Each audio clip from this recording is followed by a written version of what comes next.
मित्रों, योग जीवन का अनुशासन पर्व है। योग भारतीय संस्कृति, सभ्यता, परंपरा और धर्म अध्यात्म का सनातन आदर्श है। महर्षि पतंजलि ने योग दर्शन को 195 योग सूत्रों में संकलित किया। हालांकि योग महर्षि पतंजलि से भी पूर्व से भारतीय विद्या की शोभा रहा है, शान रहा है। हिरण्यगर्भ ऋषि पतंजलि के पूर्वज योगवेत्ता थे। वैदिक ऋषियों ने हिरण्यगर्भ और पतंजलि से भी पूर्व ब्रह्म विद्या के साथ योग विद्या का आविष्कार किया था।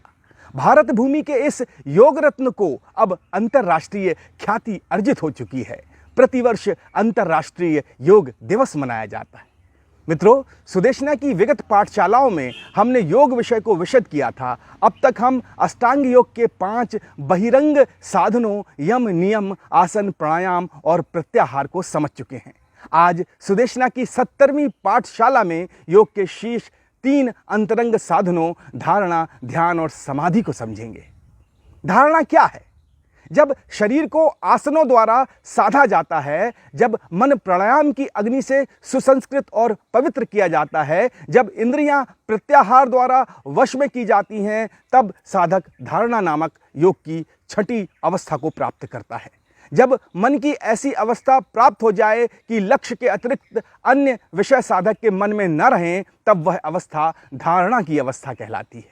मित्रों, महाभारत में वर्णित अर्जुन की एकाग्रता के दृष्टांत से धारणा को तात्पर्य स्पष्टता से समझा जा सकता है। गुरु द्रोण ने राजकुमारों की प्रवीणता की परीक्षा लेने के लिए धनुर्विद्या प्रतियोगिता का आयोजन किया। वृक्ष में एक मिट्टी की चिड़िया रख दी गई। मिट्टी की चिड़िया के आंख के लक्ष्य का भेदन करना था। एक एक करके राजकुमार बुलाए गए और उन्हें लक्ष्य भेद करते समय क्या दिखाई दे रहा है उसका वर्णन करने के लिए कहा गया। अर्जुन के अतिरिक्त अन्य सभी राजकुमारों ने पक्षी, वृक्ष, घोंसला आदि दिखाई दे रहा है उसका वर्णन किया। केवल अर्जुन ने कहा कि गुरुजी, मुझे केवल पक्षी की आंख दिखाई दे रही है। वस्तुतः यही अवस्था धारणा की अवस्था है। धारणा के बाद अब प्रश्न उठता है कि ध्यान क्या है। धारणा के विषय में चित्त का व्यवधान रहित निरंतर प्रवाहित होते रहना ही ध्यान है। ध्यानावस्था में चित्त ध्येय वस्तु में पूर्ण रूपेण एकाग्र हो जाता है। उसमें दूसरी वृत्ति का बिल्कुल उदय नहीं होता।